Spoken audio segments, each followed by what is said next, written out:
this opportunity. I guess because of time, let's just start on the big one. South Africans in the last few weeks have been hearing all sorts of rumors and reports coming out of Lesotho, in the main coming from your challenger in the recent election. And congratulations, by the way, on your election. Any truth to these rumors and reports of fresh instability coming out of Lesotho? None whatsoever. Lesotho is very peaceful. It is stable. And that has been, indeed, our main preoccupation, to return the respectability, the stability, and the peace of the kingdom. Now, we are equally surprised, we are equally taken aback to hear that former Prime Minister Thabane and Chief Thesele Maseribane and Honorable Keketso Rants'o, who are leaders of opposition, have fled Lesotho and are in South Africa, claiming that their lives are in danger in Lesotho. Now that came as an absolute shock to us, because there's absolutely nothing on the ground that indicates that lives of political leaders could be in danger.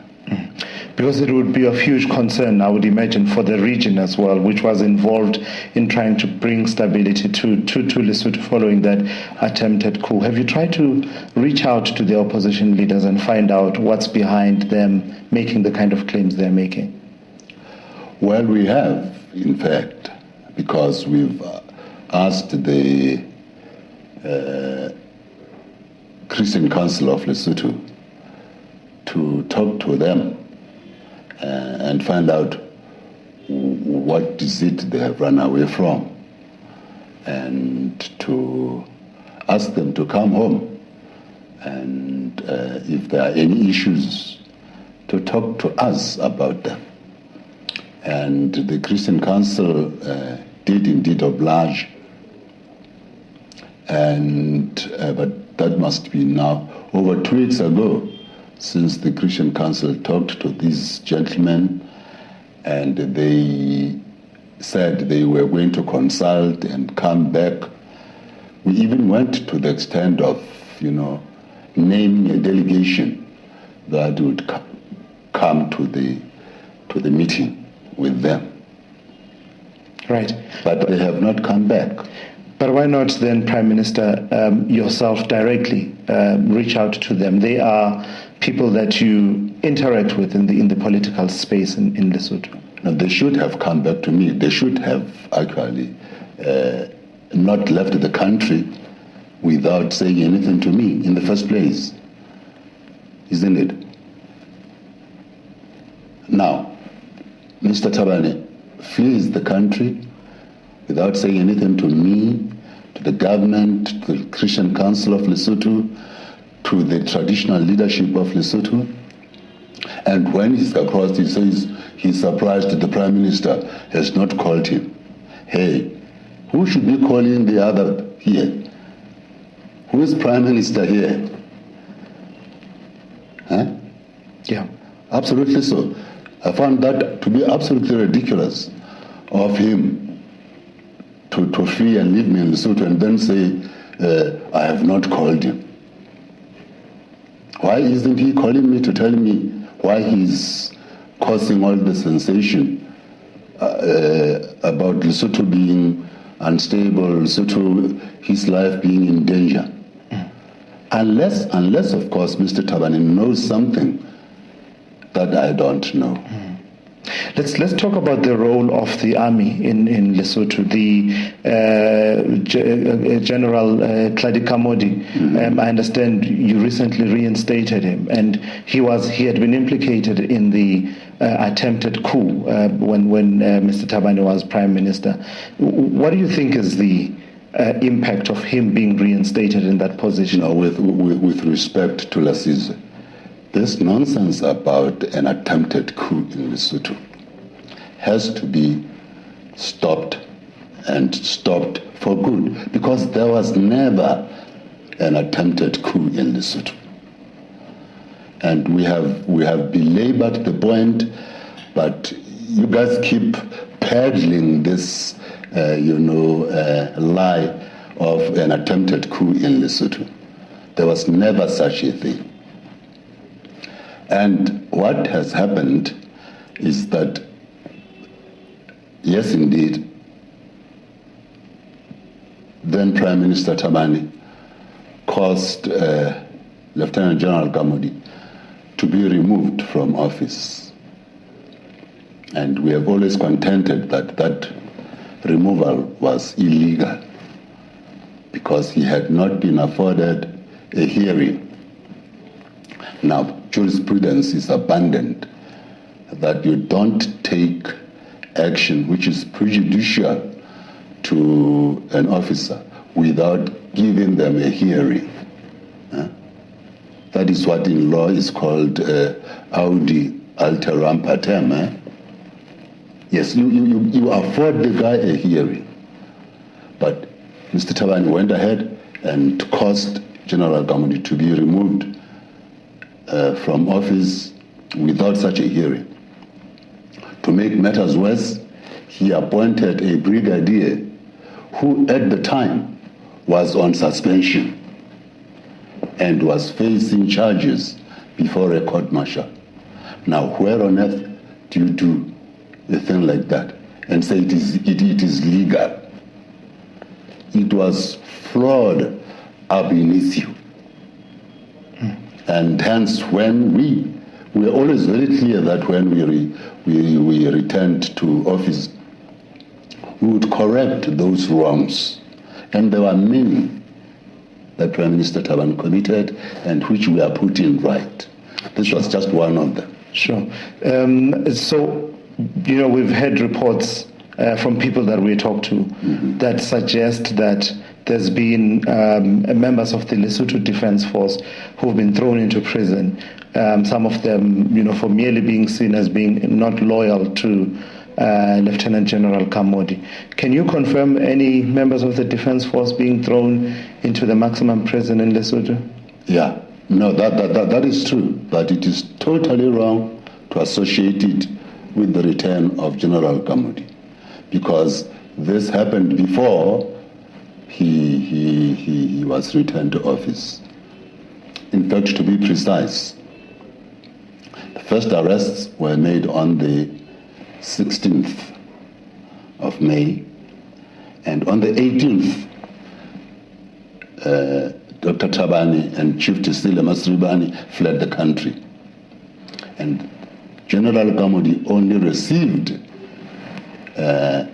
his letter of appointment or reappointment or reinstatement, to be precise, on the 22nd of May, and only assumed duty on the 26th of May. So you can see that the incidents in the LDF preceded the coming into office of General Gamodi.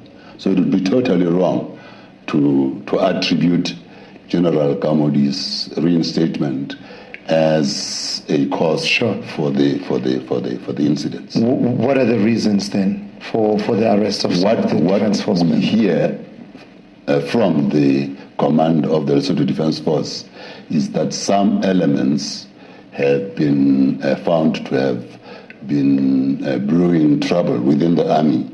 They were planning a mutiny, even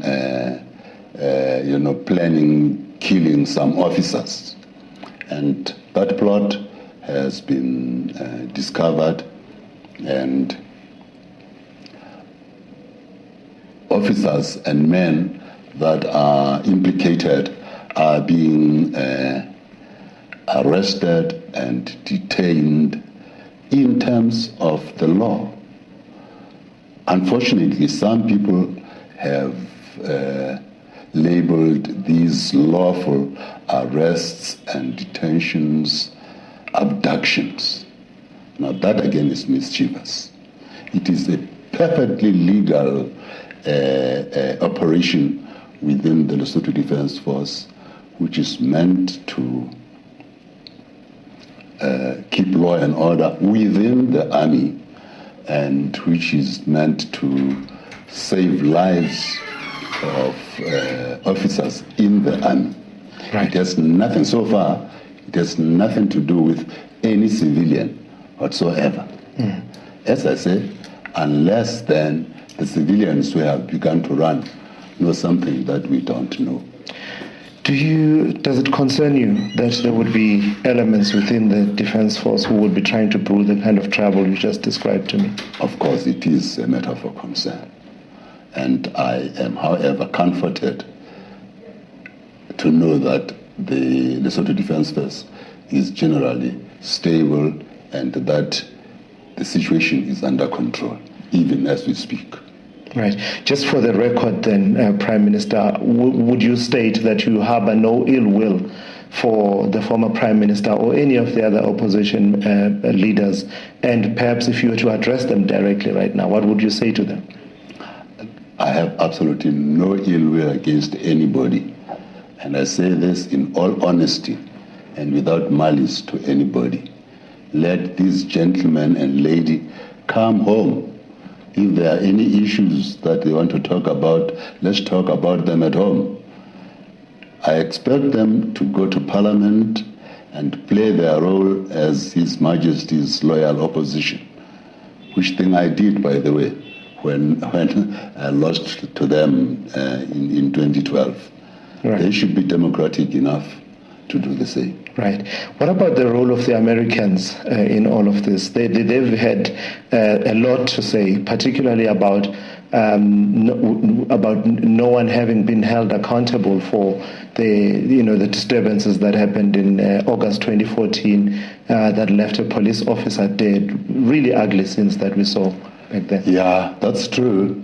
But you know what? I would rather not comment on that because we want to give our relations with the United States of America to treat them with respect and not to talk to each other through the media. If they have any problems with us in Lesotho, they know the channels to follow. Sure. And we would also do the same, but we would not really address each other through the media. So I'm running out of time. Just as a final question, I want you to speak to me about your roadmap and your plans to move Lesotho from a point where we see people talking about instability, even though you've said that Lesotho is stable and peaceful at the moment, but where we move from issues of peace and security to a point where we talk about how do we make it better for the Basotho, how do we make things better? What are some of your immediate plans? Yes, my coalition partners and I have developed a program of action which is reformist in orientation. It will address quite a number of state institutions which we hope will buttress democracy in Lesotho and thus afford us all a chance to pursue development that will impact positively on the lives of ordinary Basotho women, men and children in our villages. That is what we are about. Right, and I understand you'll be meeting the facilitator sometime soon, the Deputy President of South Africa. What message do you take to him? Well, whenever I get an opportunity to talk to Deputy President Zuma, I beg your pardon. Yes. I beg your pardon. Yes. Deputy President Cyril Ramaphosa. It is always to exchange views, to update him on the situation in the kingdom, and indeed to express Basotho's and our gratitude for the yeoman service he's rendered to us. Just as a final question then, if I can just really ask for your indulgence and ask you, there's been a lot of talk at this AU summit about the International Criminal Court and the indictment of Sudanese President Omar al-Bashir. I'm sure you've been in meetings throughout the day, but I'm sure as a head of government, you have your thoughts and your position as a country. What do you think about this, everything that has played out at this AU summit around President Bashir? Well, it is really a South African matter, and the South African government has made themselves very clear that what had to be done in terms of the South African law has been done, and so they are on safe ground when it comes to that. Now, secondly, the AU itself has taken a clear position on this question of President al-Bashir and any other people who may be facing indictments at the ICC.